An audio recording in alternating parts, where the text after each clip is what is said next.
3rd, but it's got conflict with one of our workshops. So we're either gonna go before or after on that. Chris is gonna give us some input on the beginner's class. So go ahead, Chris. Oh, you ready for that already? Yeah, I thought I'd flow. Didn't you catch the segue there? You remember I said 2 minutes. All righty. As far as beginner class is concerned, it looks like we're going to have this on May 7th. It turns out that May 7th doesn't work out or whatever, we'll have to go back to the April 9th as far as that goes. We'll go backwards from there as far as that goes. So at any rate, it will be a ficus tree where you get the pot and you get the soil and there's wire and there's mentoring and there's handouts and of course there's a class beforehand and so on and so forth. It's such a party. And that's what we need you guys to do, especially for anybody that's new here, obviously. We don't know those things, but for the rest of the members, promote it like we always do, and this is how we get to share our hobby with many people. So it is going to be a ficus. I have it in my notes of which one it is. If you want to know. Green Island. Green Island. Green Island. There's one back there if you want to see what one looks like. I would swear that would be one, as far as that goes. And I also have pictures on my phone if somebody wants to see me at a break or whatever.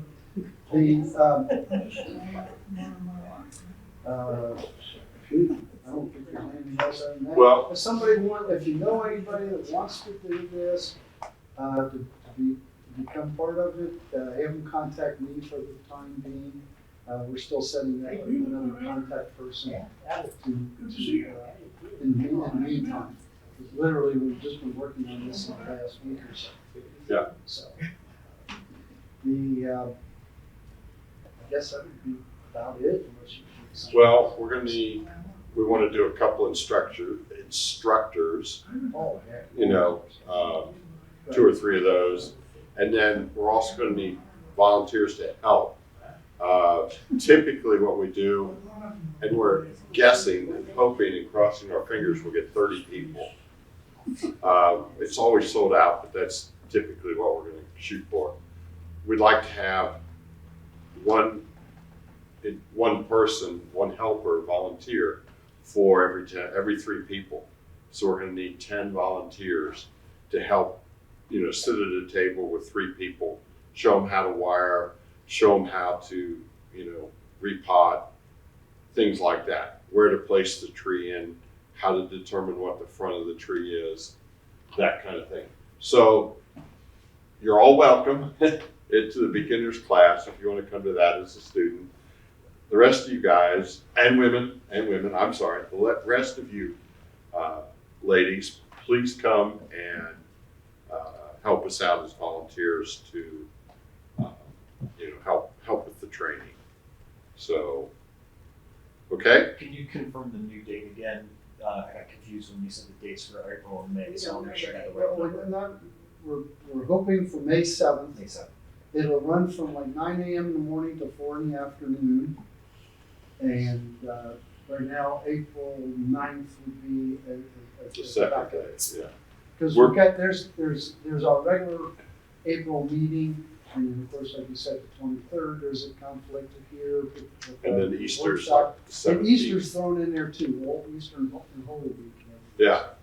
So we'll figure it out, and I'll get it out as soon as we get it firmed up. I'll put the date. I'll ask Joanne to put the date out on the website, and I'll just send out an email to everybody.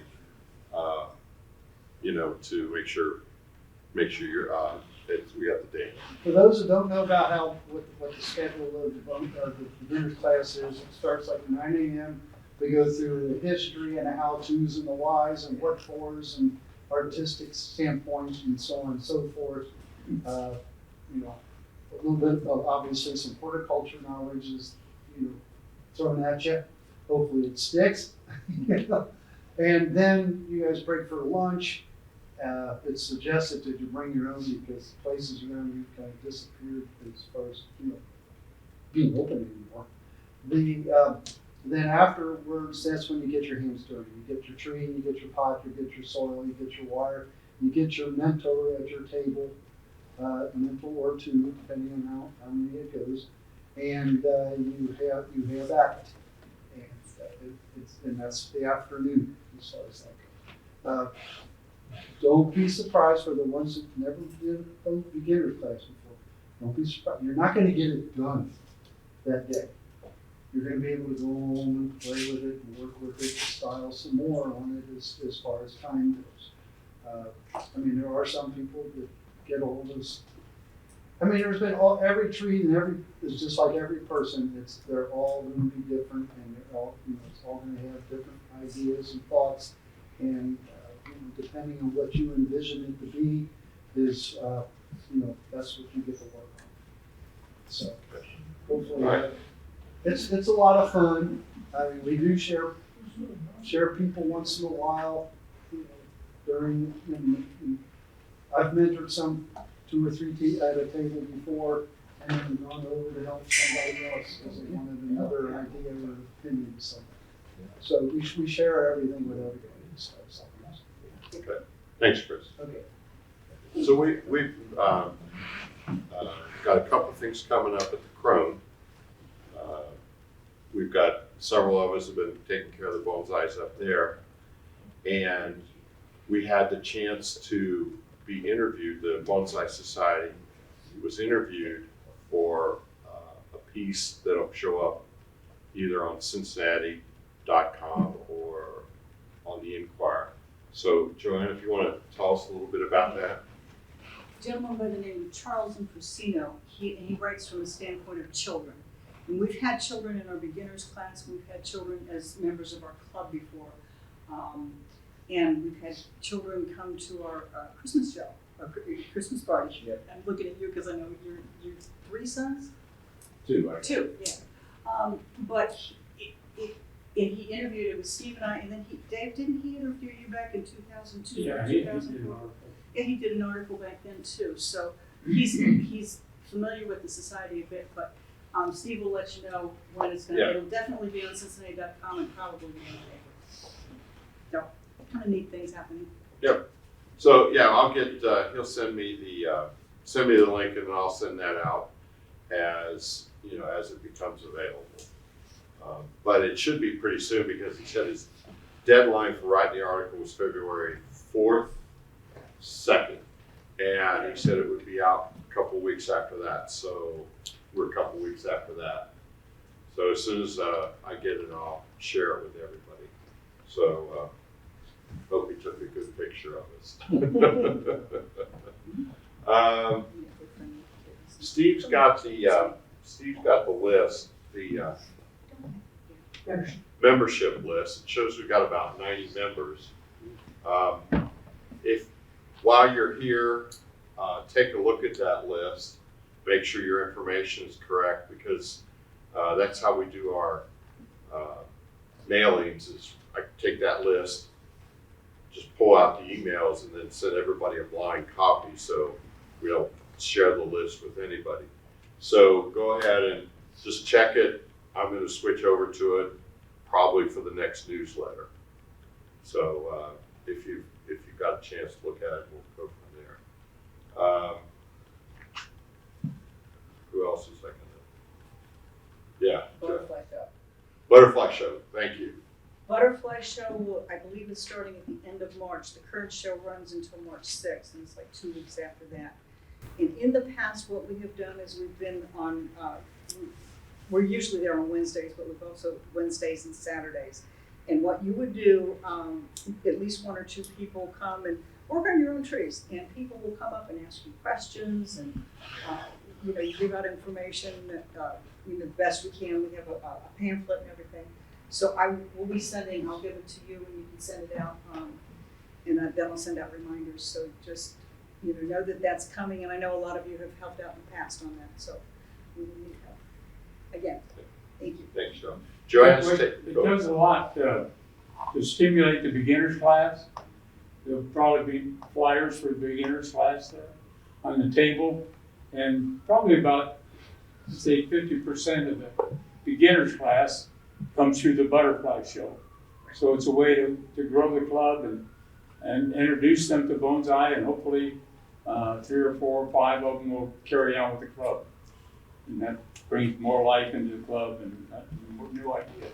And a lot of times you'll talk to people there, and say, hey, I'll see you at the next meeting, and then make sure you talk to them. And a lot of people will come from there and then come to the meetings. It's really cool how that happens. But yeah, it sparks interest in the club. Thank you.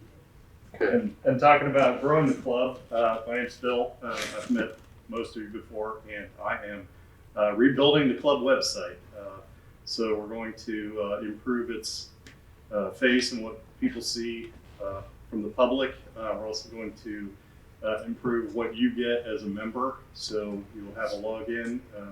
Instead of doing the spreadsheet with the mail list, it'll all be built in. You can control your own information. There'll be a lot of resources on there for you as a member, like being able to pay for classes with your credit card. I know that's a big thing, especially we got some feedback from the Bonsai show that we still had paper forms and you had to mail a check in. So a lot of updates coming hopefully by the 1st of June. Okay. Thanks, Phil. Any questions on that? Yeah, we're looking forward to a little bit more interactive website.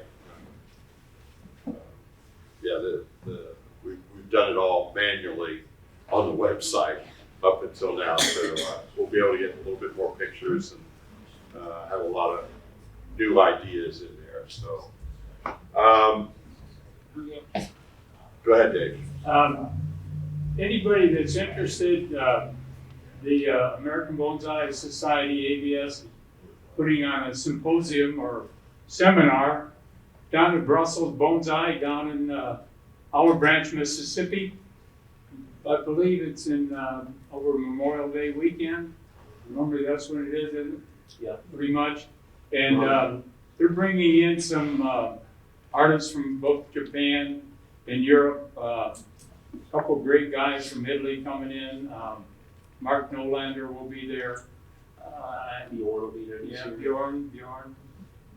Bjorn Holm will be there from Knoxville. I don't know the other guys, but I know there's 3 or 4 Chinese people coming, and there's about 2 Japanese guys. If you go up on the ABS website, you can look at it. You can register, on the website if you want, or I printed mine off and mailed it in. But it's a good time. Not only is the thing being held at a hotel there, but of course Brussels Bonsai is the largest distributor of most retail bonsai throughout the United States. So anything you get through Amazon comes from Brussels and that sort of thing. Okay. Thanks, Dave. Okay, Evan, you want to just touch on the schedule and then go into the Q&A on the trees and things like that? Yeah, sure. So what we thought we'd do tonight is just have people bring in trees that they want advice. And then we have some different members here that's been here, sometime. Dave's here, myself. We have Joanne, yourself, John Tiger's here. We got Dick and Stephanie, right, from Reminiscent. And so anybody that wants to chime in, so we're going to just have people bring whatever trees they want some advice on or future direction.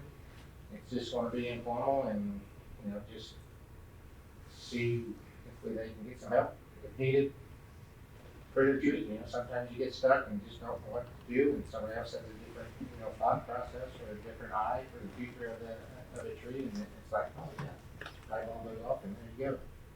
So that's how we're going to do. Okay. Thanks, Evan. Do we want to bring the trees up here or just turn around and? Bring them one at a time up front. Okay. All right. Sounds good. Whoever has a tree, don't be shy. Okay. So we're going to go grab your trees and bring them up, and we'll see what we can do. I'm sorry. Are there any other questions about the meetings or anything coming up? Okay, great, thank you. And Steve, if you want to just start passing the list around, if you're here, just check your name off that you've looked at your information and it's valid. If you would like to include a phone number, it is not necessary. But if you want to, you can put it in. Or if you want it removed, scratch it out. Thanks. And for the March meeting, Chris Dagger's gonna talk about deciduous Yep. trees, and how to, get started with them in Okay. spring. March. Yeah, and then we'll have a workshop at his place that Saturday too, to work on, workshop, or deciduous trees and perhaps repotting some if you want to. Yeah, that's what. Deer in the headlight? Yeah, right now it is. Yeah. The station. Okay. Thank you. Oh, yeah, I remember it quite well. I just need. See, that's why I write everything down so I do remember. I'm trying to. Okay. Take it away, Dave and Ellen. Anybody else that wants to come up? Okay. No?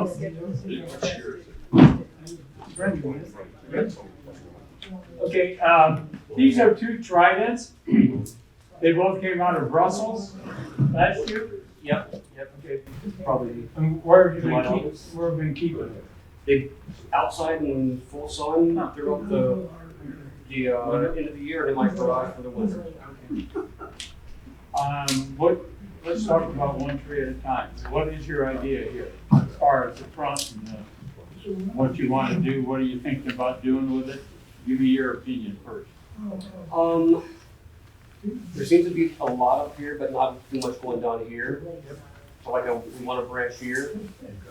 When Adam was here last year, this branch was going out here, and he just bent it over here. Potentially in the future, maybe grafting it over. If nothing comes that way. And then we just let it grow. So it needs to be kind of thinned out. There's a lot going on. What is your front? This your front? I don't know if I really, because I've just kind of been letting it grow and keeping it alive. I haven't really looked at it enough to kind of form that opinion yet, I guess. Makes much difference. No, I like this side a little bit better. Don't quite like that as much. I like that side. This side, yeah, I'm not a fan of that so much. That's just cleaner looking. Very nice base.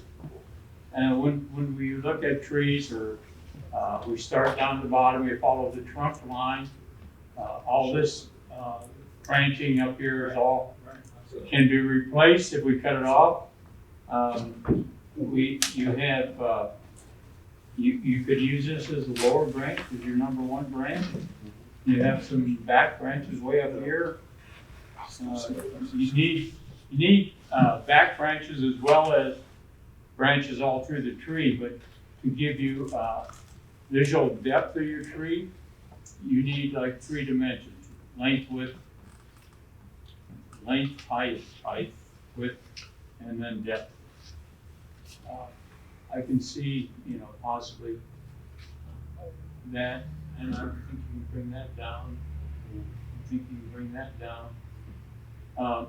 It's a possibility to do an approach graft, what we call approach graft, is you'd cut a groove in your tree right in here, in position, scratch your cambium off of here, and try to line up the cambiums both sides with the cambium of your gouge, and position it that way. And then pin it in there, wrap it with not duct tape. You could put raffia, but there's a grafting tape that you can buy, and it's a plastic type thing, and it's stretchy and it'll hold in there real well. Before you put it in there, you need to take vitamin B1 or root tone. And when you use root tone, it's a powder, and if you put it in a cap or a little cup, a little bit of water, so it makes a paste more than a powder, and you kind of paint it in your groove and paint it on your cup, and you're doing that. This needs to be thinned out an awful lot up in here. You've got a lot of little growth. You've got actually 2 apexes. You'll have to choose one. This one could probably be eliminated because you have a lot of branches coming off of that. And this is only gonna get stronger there. Dave? Yeah. If you did this a first strip here, Huh? then how would you get it coming out this way instead of straight towards me? Okay. So it would be more at an angle that way and then just some wire. Right. Before you go on too, when you scrape the cadmium off the branch, do you only do one side or do you do it all the way around like you're doing a layer? It would be just one side. Was it me? Yeah. And then you try to match up your cambium on both sides to your groove. I understand. And then tight, very tight, and then secure it well so it doesn't wiggle around and move. And then what I've done and what I've seen done is you take some sphagnum moss and any of the paste that you have left from the root tone. I put it in that sphagnum moss. And you wrap the sphagnum moss around it, and then a plastic of some nature. I've seen sandwich bags, Ziplocs, to cut open and then wrap around real tight, and you to keep the moisture in there, and then you wire them top and bottom. Like, real quick, basic, what would be the advantage of that over a thread graft? Or Well, you can thread graft is a good approach. What you do is you'd start where you want the branch to come out, and you drill through that way, and then you have to. Already you've got buds that are so large here that you're going to knock all your buds off pushing it through the hole. And that's the advantage of an approach graft over a thread graft. All of these trees really have moved a lot already. Right. When they start, you got them in a garage or something. If they start to open, you're going to have to start running them in and out because they're going to start going for the sun. So when you said you pen it, what do you mean by pen? What would you use to pen it to it? I'm sorry? When you said you cut the groove and scrape the cambium, you said you pin it to it? Yeah, let me, I think we need to do thumbtacks. yeah, you can use a Push pin? push pin is a good one. Don't have enough strength to open it. Okay. Let's see, what is it? Paper too. Here's our branch. We're gonna cut a groove in here.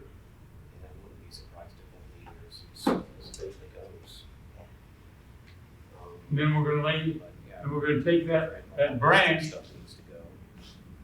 and then we're gonna scrape the cambium off this area. And then we're gonna lay this there, matching the cambium on this side. Try to match it with this cambium and that cambium. That makes sense? Then your branch is coming out here, and you haven't disturbed any of the buds. And then if you have a push pin or a small nail, that's a very fine, you could use a push pin to push it right in there to hold it in place. And then you'd wrap it real tight, put the sphagnum on top of that. Okay? Find its roots when you put sphagnum on it? I'm sorry? Do you ever find it rooting when you put sphagnum on it? Yes, you can see it once it starts to,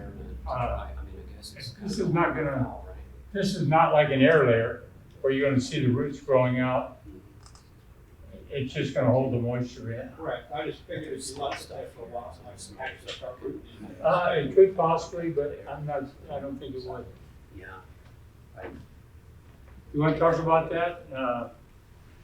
Take this other one here. Yeah, we were just discussing about Okay. moving for the future because there's not much taper on this at all. Nope. So we're gonna start chopping it down.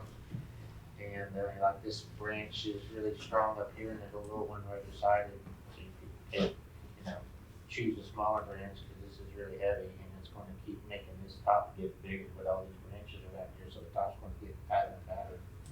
So you could think about even go ahead, chopping it down. I'm not start going ahead and start working on the taper. There's several branches you could use for an apex. And it depends how much you want to get into grafting. Couple grafts, all kinds of stuff you can do. Yeah, but you're gonna have to really look and focus on trying to develop some taper like you've done with this one. Well, Would you consider recommend- hair laying the whole top off?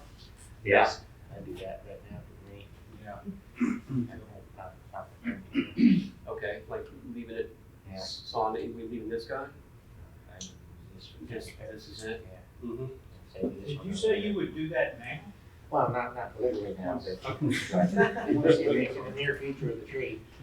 Not tonight, but. I'm ready to start doing layering, I just thought you Yeah. said. That's the other thing you do is air layer too. See what happens. Yeah. Develop something. Have you done air layering? Yes, How do you do your air layering? excuse me? How do you do it? I bought those little pods, built them, I tried specking them, I tried a couple different ones, but of course specking them, they work well. Yeah, okay. I did them, in the fall, way later than what everybody else says, left them on all winter, pulled them off in June. And I literally had to pull the balls apart because they were so heavily rooted, there was no way I was potting them up in that fall. And I've got a Navarre now, I did actually in sequence 4 trees off of one tree, just every foot did a different layer on it, I was just playing around. Yeah, Every one of them took, and Good. the Navarre on those things now is great. unbelievable for a 1-year-old tree. Not even a year old yet. What kind of trees? Right. They did those guys. I did a few different trees. I did, Japanese cedar cryptomerias. They did real well. Also.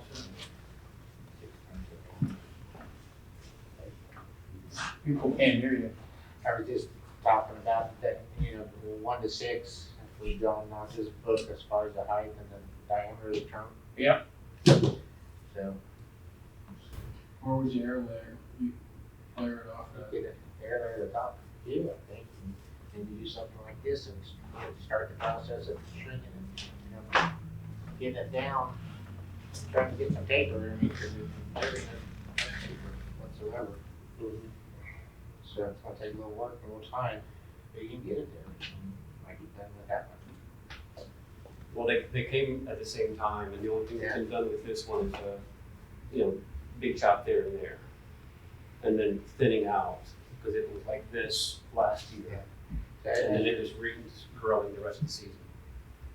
So as you're placing your branches too, if you're looking from the front, you're looking at left and right and back, but always look at the top too. Because you don't want all branches just on one side or the back. You want to kind of, because you should have, it's okay to have a front branch and stuff, so have them fill in, circumference of the diameter of the trunk. Because, sometimes I've heard like looking through a window, you want to see, there's something there, but there's a little branch here, and it kind of draws you in to look more to see what's there. If you have a little bit of a hard branch rather than just a big old trunk sticking out at you like that. So have a little bit of Took me a long time secrecy. to figure that out. Yeah, Mine all just, were all open in the front, yeah, 3-sided. yeah. That's okay. You got a great trunk. Sometimes you don't have a great trunk. Sometimes you have to hide stuff too. Just Did because you chop this one? Or was it already cut when you got it? No, it was Adam chopped. Oh, okay. I gave him permission to chop. Okay. So what did he tell you to do? We chopped it back a little bit and then threw a little bit of wire on it, just get a little position, and then we let it grow. Mhm. But it's ready to kind of come back. It's gonna be my first year, like actually working on them. So just kind of getting the the knowledge of when and kind of how far I should be looking to bring back. Keep the idea like Evan said about taper. I know you've got a big leader there. You're gonna have to kind of choose some branches up the way as they start popping, so that I know it's always nice to keep something growing tall to pull growth up in that area so that you thicken that branch. But you've got to be planning ahead where when you cut that, I would probably let this thing grow and then try to establish some other branches up in here. Don't let this grow like that. Kind of let this one grow, be your main engine pulling that, and maybe this will be your apex eventually. I've seen low branches like this on trees in Japan and things like that. I think Adam had a good idea of just cutting that off. Remember your taper. See, now you're already losing taper here. So you got to make some decisions where you're going, what you're going to be keeping. Okay. If you choose one of the other smaller ranges, what were you? Yeah, because if you continue to let these grow, you're not going to get any taper. It's just going to. Yep. And if you don't have branches where you want them back branch, you can wire it and rotate the trunk. But now your left branch is the back branch and stuff, so you can rotate it and make branches where you didn't have any before. When you let's talk a little bit about wiring. When you wire, if you want to rotate this series from here to a plane, then you have to wire this what direction? Counterclockwise. All right. And as you're wiring, you can be bending that also at the same time, so that you keep it in position. This was wired a while ago clockwise. I can see the wire. And then you have to tie it in somewhere, either up here. This one would go clockwise, or wherever you're tying that in. Keep in mind when you do your wiring and you rotate that way, your wire's going to get even tighter. So it wouldn't be a bad idea to leave it a little bit loose, because as you turn it, it's going to get tighter. So if you wire it the way it's supposed to, have it really tight, and then turn it, it's going to get even tighter. So the time frame in which you're going to be able to leave that wire on is even less. So sometimes it's okay to wire it a little bit loose, because as you turn it, it's going to get tight on it. Okay, let's move on. As far as cutting, are we looking like now or when we start to see leaf or we're bringing back? I think this would be a good time that you can trim it back now, and you know where all the leaves are going. Your branches. These leaves are going to go side to side or top and bottom, and some of the instructors will pick one of those buds off, so you're only getting growth on maybe on the bottom down here, or on one side or the other side. Because eventually you're not going to want branches side by side. So that's what a lot of people do. And watch internodes. Here you've got this great internode. Your internodes are getting longer and longer. Up here. Do you fertilize heavily in the spring? I do pretty good with fertilizing, yeah. So that would make your internodes real long in the spring if you fertilize right away. Okay. New growth. Wait till it a little hardens off a little bit later in the season, and then your internodes will be quite long. Push so much. You want to also be cautious of having lots of branches in one place, because you're going to have these big knobs right there. So Yeah, you want to have to choose which one you want. That's the problem with that. Okay, who's next?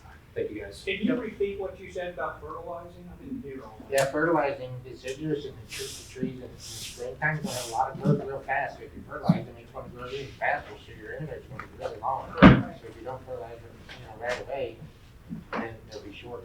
You wait until what, June? Until like some of the new growth starts hardening off. Yeah.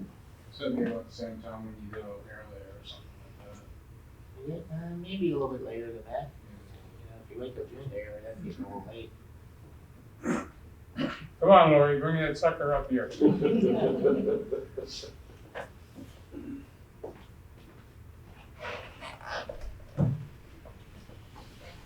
Okay, okay, stay with us here. I'll come back. All right. What do you wanna do? So I just got this tree as a Christmas present. And I actually got it from Reminiscent. My main goal is just to keep it alive, but with spring coming up, I really wanted to try to wire it but there's just a lot of growth on it, and I think I'm just confused like what direction to go with, especially because it's almost like a double trunk. I know it was repotted recently, I think, so I wasn't planning on repotting or anything, but I did want to try wiring. Go ahead, Evan.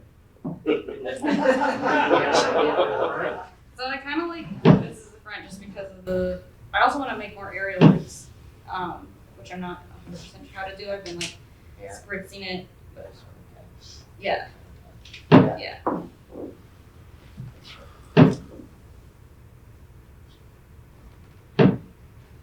So my eyeball catches first, the trunk seems smaller at the root base. It's bigger. I have maybe quite a little deeper or because it seems like they're You have to talk up a little bit. it seems like the base is real thin, smaller diameter than what's up a little bit higher. I think it was raised recently Yeah. to get the roots up more. Yeah. Gonna walk away on you. It seems like it comes out and then comes up. But, that's probably, like you said, trying to show some roots. So these are all attached to the trunk. Yeah, looks like it. Yeah. So, you could style it and like have a tall and small, kind of like a mother-daughter type of thing. Okay. One daughter. Like treat them like separate. Yeah, so even one plant, but you have like a tall one and a small one. So I can see on this one to your guys' right or left that there's like no taper all the way out hardly, so you can choose something smaller, and shorten it, and that may get taper. Look, as you're choosing, if you do choose to use a new apex, you want to look at the branches and make sure you have one. These will probably pop back pretty good when you cut it shorter. Mhm. And you could start with just a little bit at a time and then bring the diameter of the length that you want. Like for example, this one, you could cut it back. It should pop along the long axis of the branch. So, and then look at the back branch. So as you're looking, look on both sides. Because you do want to left and right back branches. Okay. A lot of times in the middle, you want to not have a lot of competing branches, but try not to have them crossing as you're looking at it. So this, Yeah, you can come up in an awkward spot. yeah, That's you go. Yeah. very nice. Right, it's green island on site. Yes. Yeah. Yeah, it's really, that'll be really pretty. I want to come down and see you guys. Hey, I don't wow. know if I got any. We Just- sold so many trees. Just all that stuff you brought in for the bonsai show for your booth, it's like, gosh, I haven't been there for so So long. what You guys really up your game out there. Yeah. It's really great. Yeah. When you cut this now, you can always kind of plant that. Yeah, yeah. Yeah. I kind of do want to try air layering. Right. Have you ever done, vertical cuts into the trunk on a ficus to make it widen? I've heard that, yeah. You've heard that before, but you haven't done anything? No. Yeah. I've also heard if you just kind of tap it around with a hammer or something, to bruise the tissue there, that it's gonna swell. Have you tried that? No. I've read about it. Yeah. I'll just read about it. Yeah, no, I was definitely going Till to. May or something. May, probably. Yeah. Okay. If this is your front, and you, Yeah, he's weird. yeah, I think this is one of the ones that's gonna have to go. Yeah, It's poking you right in the eye. yeah. When we look at Laura's tree, and this, You can? so that I can like post it and try to get that checked. That would be fun. She Yeah. wants this as a front. It's a check. Yeah, it seems like that's a task. You don't want something that's gonna be poking you in the eye, as my old instructors would tell me. Don't let that poke you in the eye. That you wanna start your tree up a little bit. She's also gonna probably shorten this one. Mother, daughter is kind of right on the cusp because these are about the same dimension, but that's what I would go with, would be the mother, daughter, and this being your front. Shorten this a little bit. And you can always start bringing these.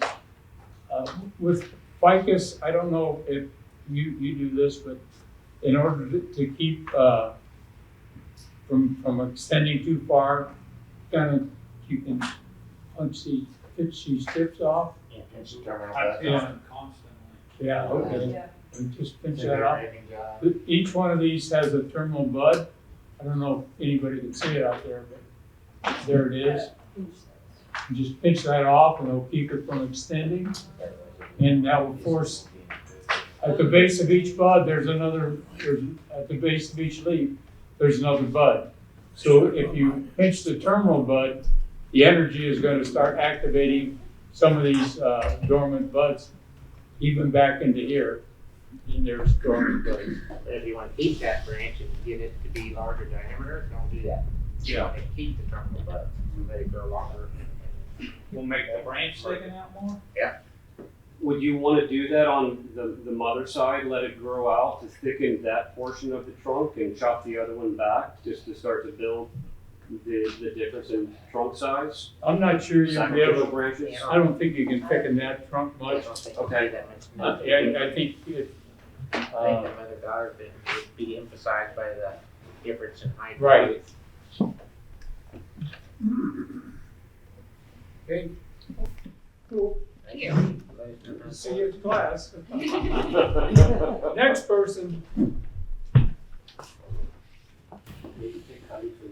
Anybody got any ideas? Chime in. All right. Don't know any better. Anybody?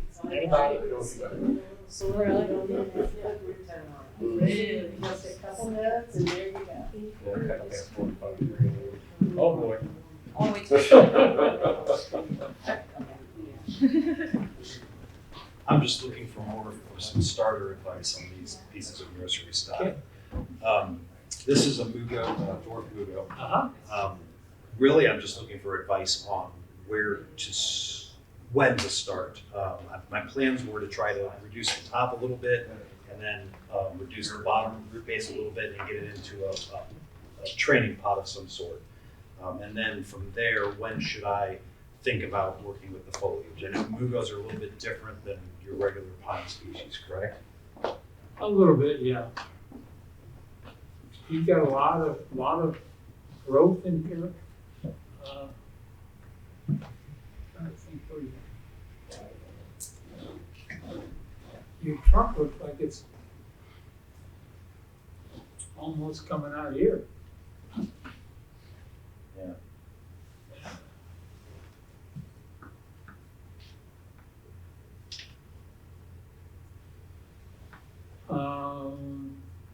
You have two options here, I think. You could use this as a cascade and reduce some of this, Mhm. or you have this up here that could be your This one right your here? main trunk, yeah, Okay. something like that. And then you would basically trim all these out. Well, here. I would start shortening them so you can get more sunlight in And here. let it start to come back a little bit. Yeah. But timing wise, as far as trying to get it into a pot and reduce some of this mass, is that something that I should be working on now? I think conifers, I normally start with deciduous when they start popping. Conifers you can do later. Okay. In March, someplace in March, maybe later in March. I would work on, This guy. yeah, those first. So this is a button bush, okay? It's native to Midwest and Southeast. Oh. Now, the leaves are probably, they could get up to 8 inches, so it's gonna be a flowering plant. But I saw the root base and I fell in love with it, so I just bought it, okay? Well, keep it when it flowers and then put it in the back. Yeah. When it leaves. But it's supposed to get these, I think it's also called a willow bush. Oh, Yeah, honeybell bush. Yeah, honeybell.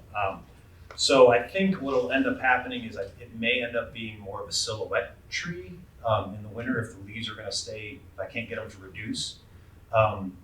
So really, again, just looking for general guidance on deciduous, probably repot this here shortly in the next few weeks. I would wait, you don't have much bud growth yet, so, Wait until it starts pushing buds. yeah, just before they open, if they start to swell. Where do you store Where do I store it? it? Yeah, where do you keep This I put into my raised garden bed and covered it in mulch this year. I just So stuck it's it out. exposed to the elements? It is exposed. I have it against the fence on the south side of the fence, but my house, my backyard shades that area for most of the day. Did you pick that or repotting when it's, we're safely past cold, you know? Right, that's what I was thinking.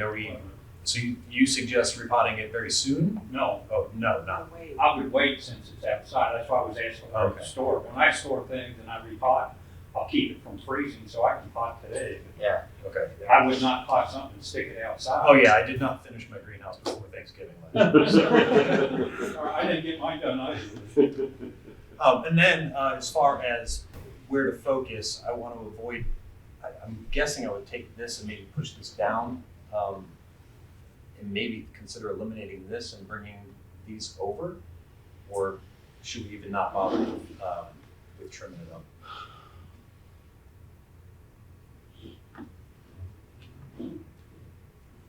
These get a little fuzzy ball, and they're really good for pollinators like bees and hummingbirds and stuff.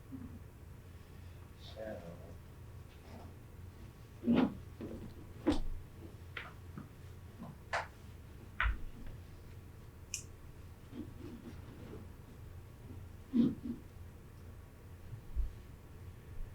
That's big. It's cheap. Whatever you like. Yeah, I don't know how. Cheating, Like I was, like honestly, okay, let me ask this then. Should I try to grow this larger and get that, or should I really try to confine this and maybe keep it into a short, compact form, you know, with where it's at right It all now? depends on your taste. Just because somebody suggests something, if you're in a workshop or advice, if you don't like it, it's your treat. You don't have to do it. I guess I could always take it from a smaller pot. It's good for my house.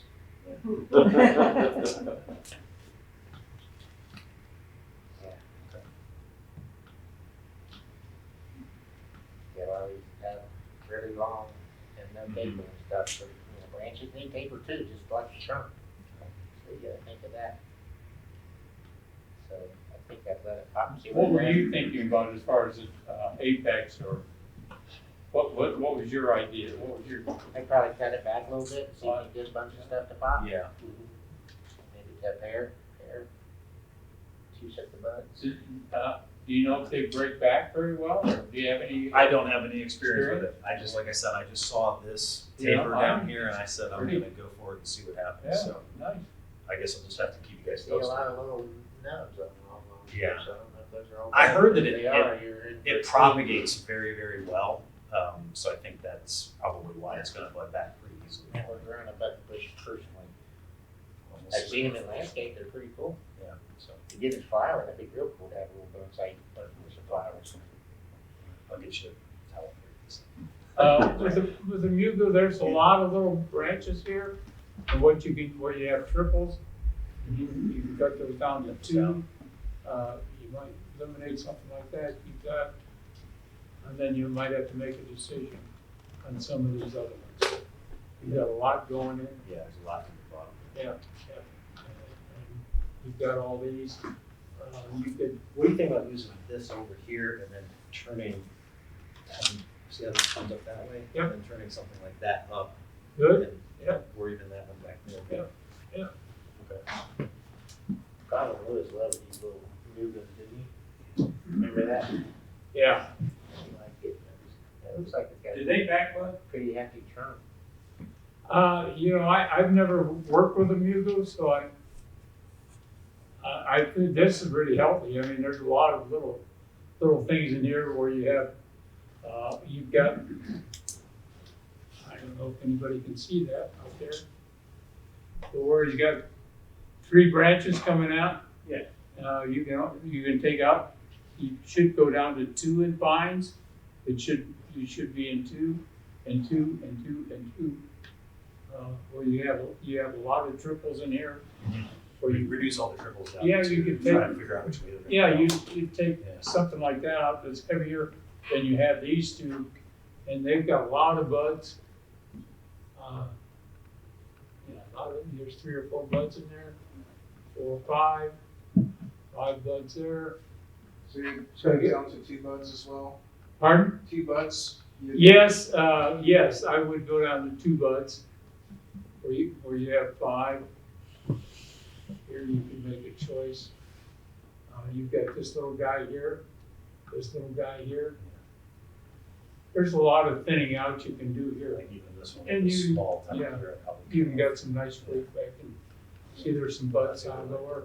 get rid of that. and Yeah, take it down to and same thing, with, you need, you can keep the bigger one and lose this one, it's just a matter of where you're going. You need to open this up so you can see what's in there. And I can do that after I get it into some kind of training pod, or do you think I should wait half a season or more to do that? I think, I would do your pruning first, Okay.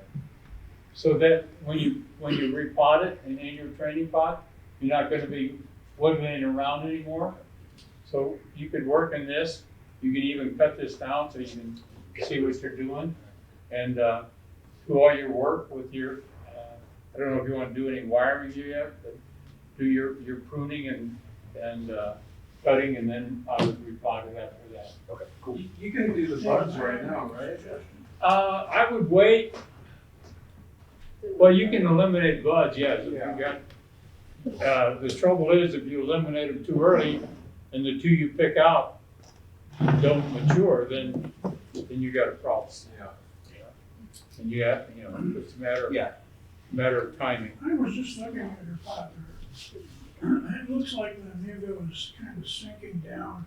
You're losing soil out of the bottom of the pot. So one of the things I'm thinking about would be that if you let it sink down in the pot, a lot of that inside growth on the bottom isn't gonna get a lot of light. And so you're gonna lose a lot of needles. Cut it So down. that's the first thing I would do, would be get a clay pot and put some landscape fabric in the bottom of it to keep the soil from getting out of that pot, because it'll keep sinking down. And then you can, once you get a clay pot, these plastic pots, once the soil ball shrivels up, there's a gap between the pot and the soil ball. So, if you put it in a nice clay pot, doesn't have to be a big tall one, you make a running feed and supply, something like that, about 8 inches, Yeah. 10 inches in diameter. So it doesn't go all the And way. then add a little soil to the bottom of that, You've got a the lot new of, pot, so you can bring it up out so that you have a lot of choices here. the same with your tree, you I have, think that, you can always get these landscape pots in there. You always lose soil in it, so. This is the mass produced after Christmas stuff that they just take out of the ground, throw it in a pot. And, this was the clearance they were selling for $7 a piece. I grabbed 4 of them and threw them on the ground. Is that actually a B&B plant in a plastic pot? I don't know. I got it at either Lowe's or Home Depot. I was Well, you just kind of see that- skimming and That Trying. is, you gotta be real careful, because when they're in field growing soil into a plastic pot, you're real susceptible to root rot. a lot of water. And you've got kind of an angle here, you'll be able to see it later. yeah, this right here, this is what I was Yeah. talking about, Right. going to the other Yeah. side. Going that way. That's kind of where this is Yeah. before that I bought it. So. Cool. Nice. Thank you. You can start thinning it out though and let some sunlight inside. What did you say about field growth? Who's next? A lot of times you get, and we have a regular nursery, so we get stuff that comes in field potting, or where they actually go out and dig in the field and drop it into a plastic pot for shipping and everything, that's fine. If you try keeping it alive in that box, you're very likely to Take it kill out it. and drop it back to the soil. That was a pretty little, And it's from Oklahoma. It's sold in drains. a nice drum. Dave, We better, I've got one trident at home, just pushed some buds about Like one what? days. yeah, You mentioned something about keep an eye on the push, I may need to get it in and out, because they're in my garage. And do I need to be getting that tree out when it's like up to the above 50s for the day and bring it into the night? you know, I would, when it starts to push out, if you start getting some branch, I've got 2 or 3 Extensions. leaves that are just well, the starting to leaves pop. are not as bad, I'm thinking branch extension. Okay, When you start getting that, because what you're gonna get, if you have, like me, I've got a couple lights in my garage, I mean, just light bulbs. yeah. And what will start stretching out, and then you're gonna lose your internode distance. Okay. So- And that tree's like, that other tree's like in refinement stage, it's No, those are not fine. like those. Yeah. So, okay. Correspond if we're not on A little jade, cascade, semi-cascade, Yeah. nice. What do you wanna do with it? I guess continue letting it jade, I mean, continue letting it cascade and Cold temperature, slow it down. either go smaller pot or go larger pot and keep it on. Okay. Or growth.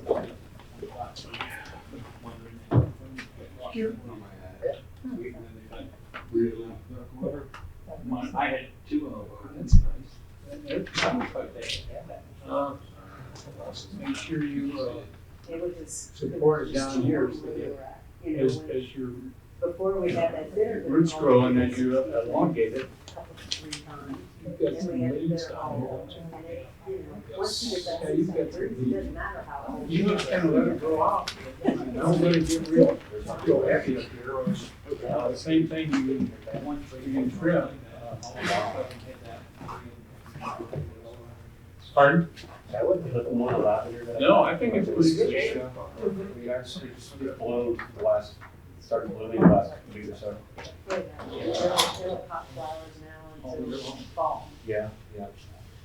They're pretty. Jade will, they will get leggy too, so you have to kind of watch. But, you know, even if you're just cutting the top 2 leaves off, it's the same principle with anything. If you stop the growth of the terminal buds, you're gonna get more fullness in there. This is real nice. I think it's been wired before. It's got a nice shape. Nice pot, basically a cascade pot. And if you, I don't know if you want to let it get any lower than your pot, then you start running into problems. But semi-cascade, that's a very nice little plant. Keep it trimmed up. Don't let it get, let it get away from you. Back to 2 leaves. Pardon? Back to 2 leaves on those. Not back to 2. I said just take the top 2 leaves off. Oh, you want just the top 2? Keep it shaped up, you can just clip and grow rather than. Yeah, right. Well, how many can you take off? I've had back budding all the way down to the trunk on station. It really depends what your idea of your design is. Yeah. If it's going all the way back to the trunk and 5 or 6 of them. and you don't want it that far, you just have to kind of trim it Yeah. back. Yeah, mine got really lengthy. I mean, just, Yeah. the leaves are all gone. It's growing its size. So So just the off defoliate it back again to the, when they go outside and all the way make back to smaller the trunk. roots. Okay, And it came out, so. they're pretty stubborn plants Yeah. until they get rot in the base. We have one doing that. Okay, I got a question on wiring jade, because I haven't had any luck wiring a jade. I don't think you will. I think succulents have kind of a mind of their own. And because they're so, I guess soft is the word, Yeah. that you're really doing, clip and grow is only the way that that you can handle them? You gotta do it very slowly if you do it. Yeah. If you bend it like you would a deciduous, Yeah. it's gonna be great. Yeah. So you gotta do a little bit of time, you gotta just coax it. a Like little bit at a that time. crown of thorns we have at the Crone. Yeah. That's kind of a clip and grow. It goes crazy and then you cut it back and then not too long it's filling up again. Actually, I wire jades quite a bit. I've done a lot of wiring on But jades. you don't, Have you? you don't Yeah. water them. It can be done. What's that? You don't water them. Exactly, don't water them for a couple weeks before, it kind of helps Good point. make the branches a little more limber. Oh, You can wire them up pretty well and move them pretty freely. If you do that, check it. I mean, things like that, you can not water that to Oh, a okay. This is So a nice. No problem. Water per month. Yeah. Per month. You gotta be real careful though. Yeah, I mean, I'm not recommending that. I'm not recommending it, but you could. Okay, then you wire, You can water. It's territory, not mine. I'll wire it. And then leave it sit out a little bit. These are cascade. Five I'm years. doing once a week, everything else back. I have picked some, but segmented. Here's a comment on this day. Oh, yeah. This area here is starting to dominate the cascade. So what we're suggesting is that it kind of reduces this area here, this area up here. So it kind of comes more downhill instead of up, and then all of a sudden it's down, so that it's more of a smoother transition into the apex, which is right there. Yeah, I see like 3 pads, your top pad, Yeah. the middle one, Yep. and your cascade. I would Build the ramification of those 3 pads. It's pretty Jimmy, tricky. you're a little radical there. Calm down. We got some other trees back there. Do you keep that in a window or you got a light on it? You got a window with Window faces, east, right? Yeah, my house unfortunately. It's that's what I told you, that's partial leaf. I'm not anxious about doing like, I got something here. We discussed it, we can share it much. It should be. Okay, we're gonna be Keep it. not going. 7 survey. It's already you know, I don't know, I've had it for a long time. You don't want it to get bigger. It's gotta sort of keep it. It's pretty though. Chop on it. Well, I did think that was Sarah. Pardon? You got Sarah Rayner? I thought maybe it might be, but it's not. Looks like. Yeah. Japanese maple grove. My first comment is spacing is all equal. All equal. What you need to do is, you're looking at, I guess this is our front.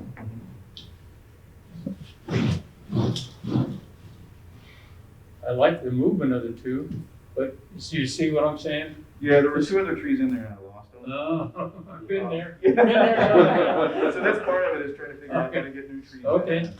And so these are started from seed, it's about 12 years old, I guess. Oh, is that right? Yeah, so, and it's, you know, I'm just trying to figure out from a movement standpoint and maybe where to put other trees. Okay, this is the number 1 tree, of course, because it's the biggest, Right. it's the thickest. Both of these are about the same. I like this one better than this one. You can make if you can find another tree to go in here. I hate to say either 3 or 5. Plant this one a little lower, then you get 2 right there. Yeah, well, you got Use that as a little one. a mother So when dog. you're looking at a grove, your big trees in front and your other trees sequentially in back get smaller and smaller, just like you're standing at the edge of a forest and looking, and the trees in front are big, but the other ones are smaller. So you want to give that perspective. Yeah. I would take, and maybe if you're talking about adding another tree to it, maybe something a little bit smaller than your dominant tree, but bigger than the others, and offset it to the right or to the left of it to add to that, or maybe slightly behind it and offset. Additionally, I think the front of your pot should be between the 2 feet that I'm looking at here with the gash on the right. So when you repot this, if you're gonna put it in the same pot, shift your perspective and use, if you rotate it, I'm sorry, use a Leo. Yeah. Leo's looking at, I think, the front of the pot, if you will, not necessarily the front of the composition. I like that. I like that interesting portion where you have the kind of the brown and then that gash, and you look in between those two. Interesting pot. Yeah, right there is the front, in my opinion. When you repot, you're repotting this spring. Yeah. You need to look at the distance between the two, and this is the biggest comment. Of course, he lost a couple trees, so that explains some of the problems, but they're all equidistant. They shouldn't be equidistant. You should vary the distance between them. I might go back up on the blank one here. Four in there now? Pardon? But when you repot, would you take one out and make it solo tree? Like Aaron, whatever his name is over there, pointed out, that's a guy. If we let this little guy grow, and you can wire that out, you now have what looks like a fifth tree. So with the trees you have, it's just a matter of spacing more than anything. And maybe setting this back a little further, this one a little further in the pot, or even closer to this one, and then bring these up where you have this maybe out at this one out at the side, where you turn it this way.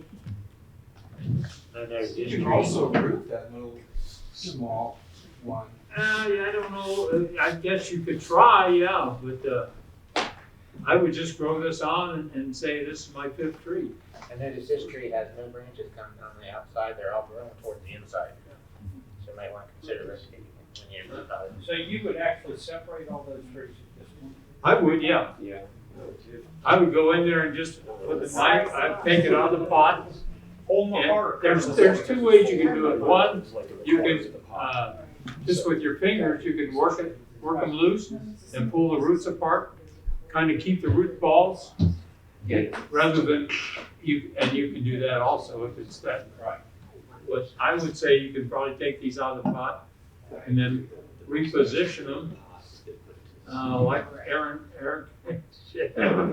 Evan pointed out. All those branches on this tree are growing to the inside. You know, if he would turn that around, then you'd have branches on the outside, or even. Yeah, John, I was not like they just spoke. They have to accept it now. You know, Maybe look it up online now. Yeah, the real good guidelines on growth. On positioning, yeah. And pairing and stuff. Everything. When you make a grove, one, the trees the distance between the trees should vary between all of them. And if you're looking at it from the front, you should be able to see all 4.5 trees. And if you're looking at it from the side, you should be able to see each tree individually. So that's a matter of kind of taking a piece of paper and scratching, you know, the number 1 and then the number 2. I would put this one, turn this one around and put it close, maybe a little behind this one. Twist this one to be maybe over in here somewhere. And your 4th one, you got 4 and 5. Your 4th one can be positioned someplace even further out in this area. Do you rotate the pot during the seasons? It looks like it's getting sun from one side. I do. I have really limited sun in general. Everything kind of sits under a bunch of conifers. It's just I live downtown, so it's really like kind of get this. But yeah, it's somewhat a challenge. Yeah, so let's suppose it's getting sun from that side only. Like you just rotate the pot, you know, every couple weeks or something. That might help. We're trying to get some of that foliage out. William's big tree should be the main emphasis. Number 2 could be here. Number 3 here. And you could always put the number 4 either out here or back here.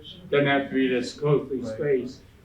But you could put yours here, put that little one coming out, and you could put the other one someplace in here. Your smallest one would go all the way in the back. So when you're looking at it, you get that step perception, from the large to the small.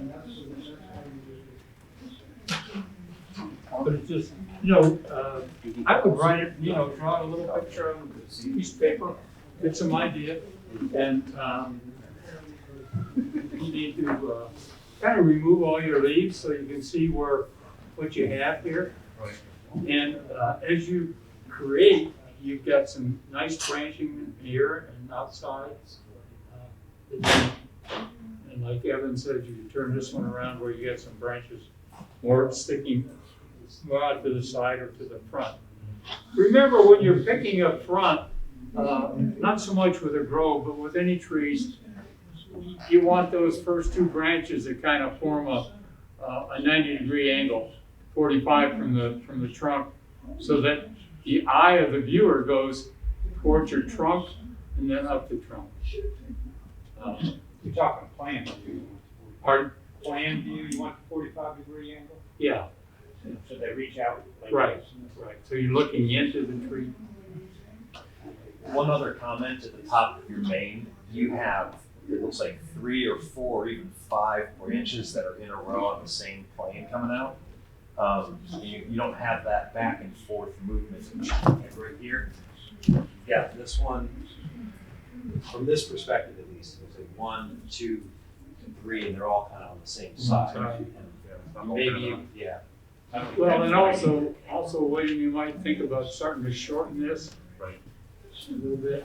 Maybe you can take some of those top long Well, main branches. if you look, when we were talking earlier, you've got 2 branches, 2 buds that were side by side. Now you have this V, which is fine, but you need to start eliminating some of these. Reduce where you've got, even before the buds start breaking out, you can start breaking these back so that they won't keep elongating, because your inner nodes are getting way long, way long. If I was going to eliminate, I would, oh no, there's a bud under here. I would cut that back to that bud right there, that bud right there. Set out nursery, nice stuff. I love maples. They all do back bud well. Pardon? They do back Yes. bud well. Yes. Do you know what variety that is, or? I think that's a pretty standard model, I think. I don't know. Yeah. I don't know, you'd have to look at the leaf and the, these are fairly young. William said they grew from seed. So they're, I have no idea what it is. they're starting down at the bottom, they're starting to really bark up down here. The older one is, and even this one is. Oh, nice. How do you protect your pot in the winter time? I just built really poly tents, so I've got my benches and I just cover them in poly. And so that's why they got stuck in there in late November, early December. That's why the leaves are still on. So they just kind of go in there. I'll throw water on them occasionally, but I don't do much other until. And you don't do anything as far as pot's concerned, cover the pot with mulch or anything? No. I mean, they sit in a mulch bed, but I don't cover them. I just always get nervous about too much water in there. So, especially in the pots, because I don't want the pots to crack. So. Poly will hold a lot of water. It's basically, so this hasn't been watered since December, and it's still down to the touch. Yeah. Yeah. So. Thanks. Don't be afraid of tall trees or tall groves. Okay, who's next? Well.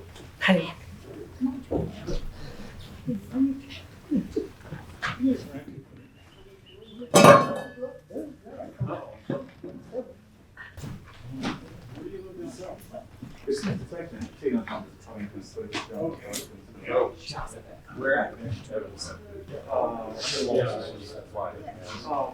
know where the flying cat is? The flying cat on Main Street? So, This is, obviously it's a ficus. It used to be taller, I cut it off, shortened it up. I'm just looking for some styling ideas. And I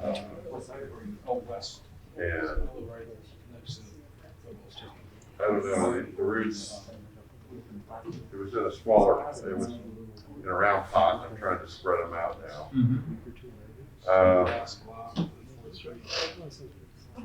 You know, I know to trim, you know, cut it back, get more foliage, more ramifications, but yeah. Well, I would start by reducing some of this longer growth, even back in the year, and developing these more so you have no taper here. This is which is the front. This is the front. Yeah, I'm thinking this way.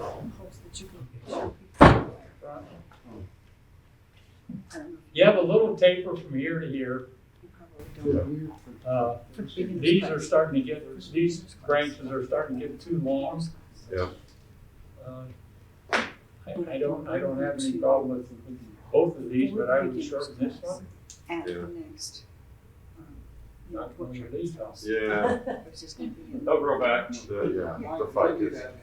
So, This would be basically your number one branch, basically. This could be your back branch. You have a number two branch up here. Maybe let that grow stronger a little bit. They're made out of Which one of these you want to keep as the name? Made out of dowels. Well, that was when I was having a tough time with it. You know, do you go this way? Obviously, one of these two has to go. And now you know, you've got the trunk is too thick here. What time of year was that? Okay, here's what you can do. I would eliminate, or not eliminate, reduce this down. Because this is fighting to be the apex. And as far as that stump, you can shave that stump down. Right down. Just an organic suicide solution, a tablespoon of lime, Dawn, put down in water, make lectures, and dip the head, shake the crap. That'll help your stuff. Once you're gone, here, you can cut it on face, you know, do well. No, this is your, if this is gonna be your apex here, and this carries your line, I probably would stick with this, shorten some of these up. You've got this back here, I take this whole thing out here. Okay. It's a ficus. And I would reduce this. This is gonna be your apex. You need to reduce this down, so you, down into this area. Yeah. And you don't have to do it all in one whop. Yeah. Like Mike Scheid would do, but you can do it gradually. This one, you've got this back branch here, I would just take this whole thing. Yeah. And trim this in that back, so Yeah. you got it, jumped out. Yeah. Okay. When you get stumps, a lot of times when we get things out of Florida, trees out of Florida, what they're doing is they're growing them out to be 4 to 5 feet, especially ficus. And then they just chop them and then grow them from the chop. You can take a knife or even a concave cutter and just kind of whittle that stump down from here.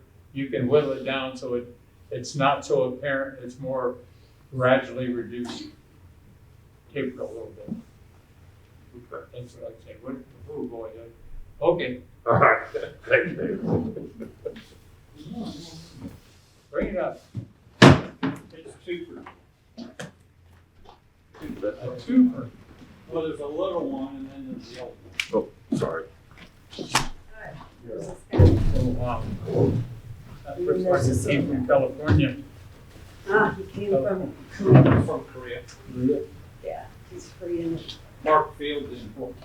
Okay. What is your idea?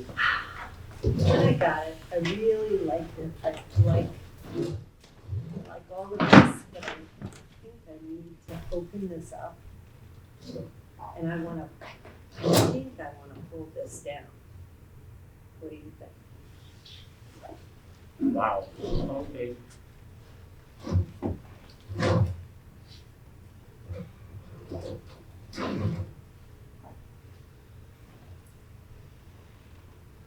Well, you have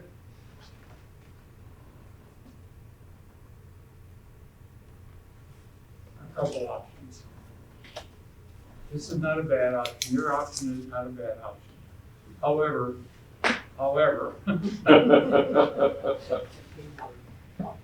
But I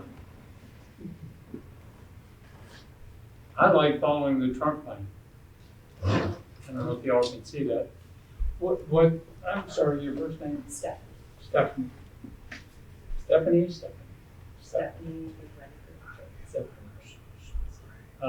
She would like to extend the truck line out. This is one of her first ideas. Following out.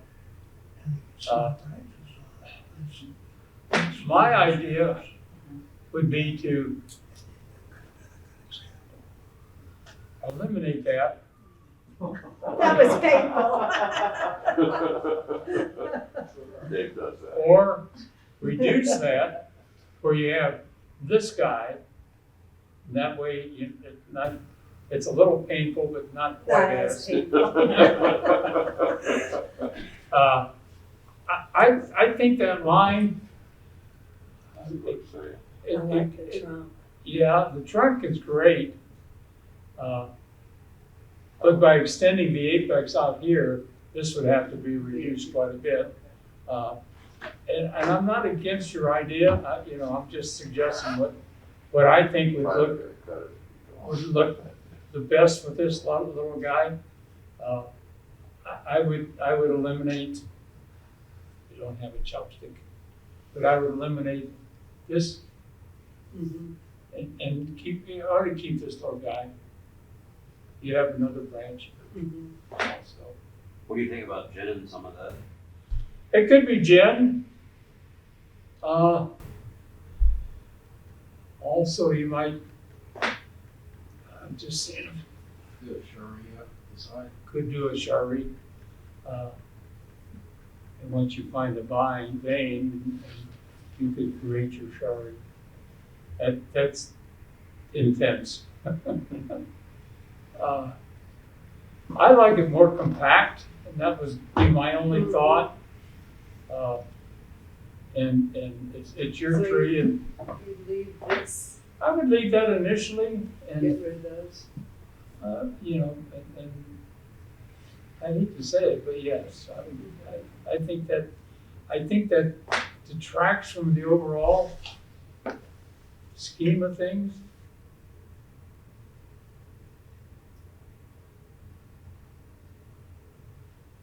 Maybe you didn't want to hear that.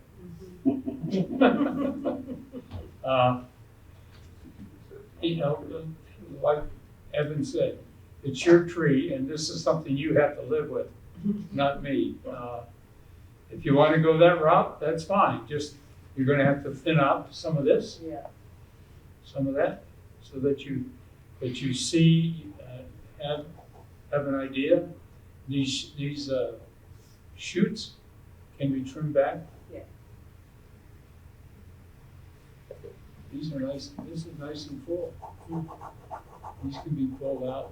I think that was really just left on. Yeah, right. Well, that's a beautiful tree, and eventually, you could create Shari like you see in the pictures.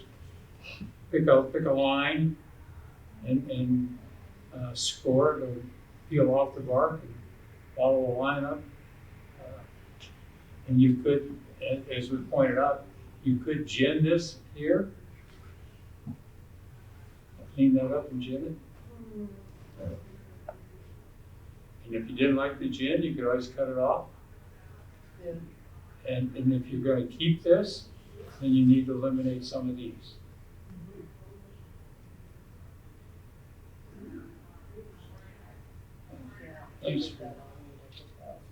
These little growths in junipers, normally at the trunk or the branch, when you get a new branch coming out, a lot of times you'll get a little bit of growth right there. And you can do one of two things. One, you can cut the branch, let this grow and develop a new branch, or to pluck that and then trim your branches. You don't want to let a new branch start growing in between, unless you're doing that for a purpose. If you're doing that to shorten that branch, and you want to grow a new one, then allow that to grow. But there's a few in here that you can kind of clean out some of those little guys. And yeah, it's a nice tree, healthy, very nice. There's this little guy, just for fun. Okay.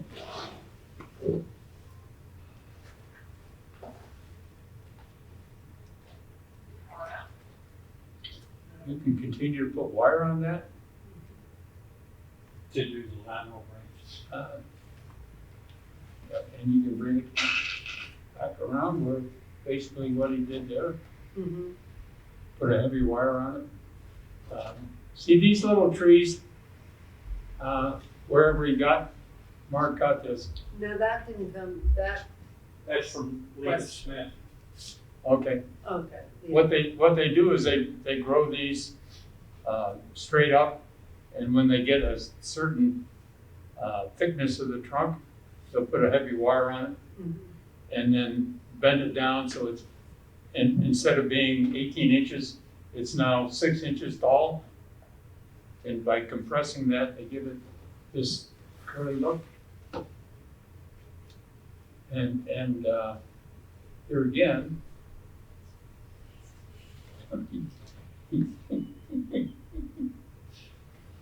how about this? I brought my little one, and that's about how big it is. But it looked like. That's a possibility. Yeah, it is actually. This is also a possibility. I mean, carrying this up. You've got some little growth in here. Yep. Kind of rough, but it's still. Now all these can be shortened. You're starting to you're starting. This elongate. just popped over Yeah. for the last. These shoots will take off. Yep. You got some back here. If you wanted to shorten that, you go back to there, go back to here, and then thin these out back here, where they're getting some sun.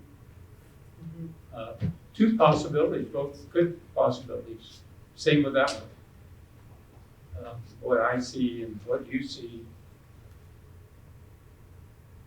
So can you cut each one of those little like thread-like branches in half on those? What? These guys? Well, it's not the needle.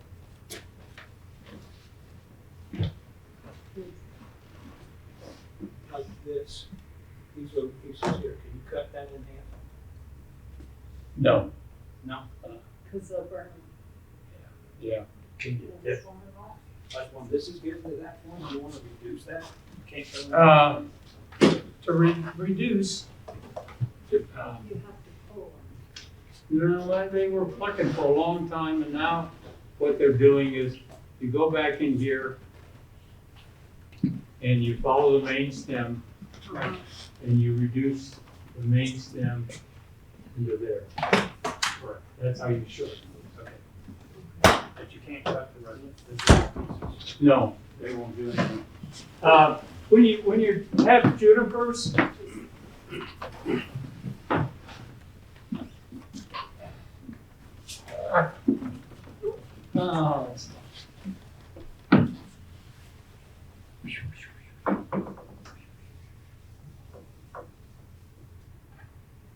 me see.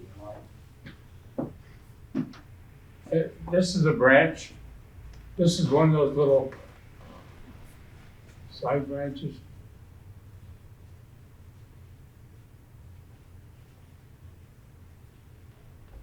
This branch is taken out. Now, how do we make these shorter?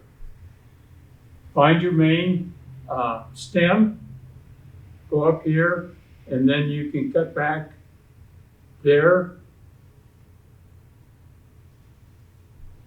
Cut back here. That's how you shorten. Get rid of all that along. Yeah. And that'll take a lot of your fullness out. And it doesn't, it won't brown. We've gone through a process of, at one time, pinching. You know, you go and pop the tops. That's no longer talked about very much. You cut, you don't pinch, you don't pluck anymore. That's how they thin now, or at least the last instructors I had with junipers, that's how we were thinning trees, is to go find the main stem within that little fuzzy thing, and then you cut back that main stem to shorten it. You have two beautiful trees. Big options there. Either way, I don't think you'd be wrong. I like the longer one, but you can shorten that. Like I say, you got a lot of little branches there to shorten. Okay, you didn't see that, Richard. Scoop it in. Look away. I'll never see it. During the Jen Price workshop, I went and grabbed my tree by the trunk, and she turned to me and she said, "Stop." She said, "Never grab your trees by the trunk." That's the one lesson that I'll never forget. She stopped me dead in my tracks. That's, yeah.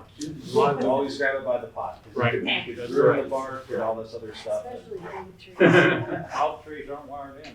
What's that? No, they're trees are not. not wired in. Yeah. We got anything back there? Thank you, sir. That's it. You're welcome. Thank you all for bringing your trees. I think there's a lot of information on planting groves and positioning trees on the internet. I know, and there's a book by John Naka, which is the basics of basic techniques. Book 1 and Book 2. I'm sure they're out of print, but he compiled all of his notes from all of his classes into two binders basically, and printed them up. And John's been gone now for, I guess, more years than I like to think.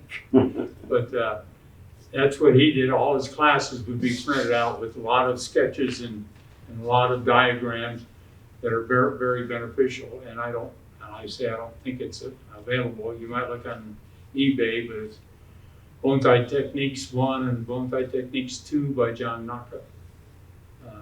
A really nice book, well written. Have any questions? Well, for groves, theoretically, don't you typically go in odd numbers? Yes. You can do 2. If you're doing 1 or 2 trees, you can do that. But you're normally 3, 5, 7, 9, and anything above that, they stop counting. 4 is associated with death in Japan. Pardon? Yes, 4 yeah, is it is. associated with death. That's correct.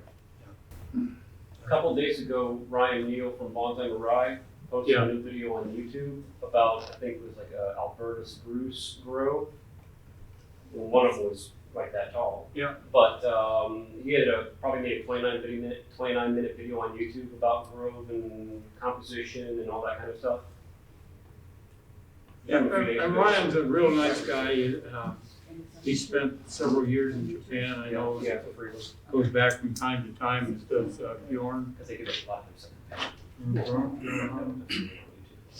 of Questions? If you haven't sifted your soil, or if you're buying soil, now's the time to get out there and sift away and get all ready, get your stuff separated, and then however your mix is, then you can mix as you get ready to pot. But now's the time to be doing that manual labor type stuff. Clean out your old pots if you're gonna be putting in newer pots, make sure they're all scrubbed and cleaned, and so you're not doing that at the last minute, but stuff like that. And you might think about spraying for insects as you're bringing your trees out, even before they start popping, to spray them down very well with I use a triple action to start with, a miticide, insecticide. What's the other side? So, my brain only goes so far, and then after that, it's all. Like a Bear 3-in-1? Pardon? Like the Bear 3-in-1? Yeah, Bear is one. There's a couple triple action out there that you can utilize. Do you use a dormant spray? And of course, remember your fertilizers and that sort of thing, kind of get things lined up for the season. Some instructors, Jim Doyle out in Harrisburg, Pennsylvania, suggests that you don't start doing your pines until into May, till the new candles start to harden off a little bit, and he starts fertilizing them. I think that's very late, but that's when he does it. He's in Virginia, Or, no, he's in Harrisburg, Pennsylvania. Jim Doyle, yeah. What do you use to scrub your pots, and what do you scrub it for? Well, you just clean out the old lime and things like that, dirt and soil and stuff that's just cling to it. Technically, I'd use a 10% Clorox solution to clean it. Yeah, you up so can. don't go any fungus that's in there. Yeah. I purchased some pots from an estate sale recently, last year I should say. Yeah. And I got them, I had to dig them out of the back barn and Yeah. things. And I don't know if it's raccoon pits or mice or whatever, but there's a couple of them that have some odor. Any recommendation on getting Well, them I out of the think pots? it's like was suggested here, 10%, 10% Clorox, and then rinse them well. So that You there's, have to super rinse, especially if they're unglazed on the Yeah, some inside. of them are. You have to keep rinsing, don't just a So one-time I gotta rinse. saturate them, soak them, let them dry, soak them, let them dry. I think a work off for one of the safety is actually did that too, that would help kind of seal the pot, Seal and it. keep the fragrance from that. okay, thank you, everybody. Thanks for bringing your trees in. Thanks, Dave. Thank you, everybody. I'll send out the newsletter for the March meeting and. Where's the list? I didn't see my name on it. Steve's got it somewhere. Steve's on it. Okay, next time. Yeah, I got the email the last time, I'll shoot him a note.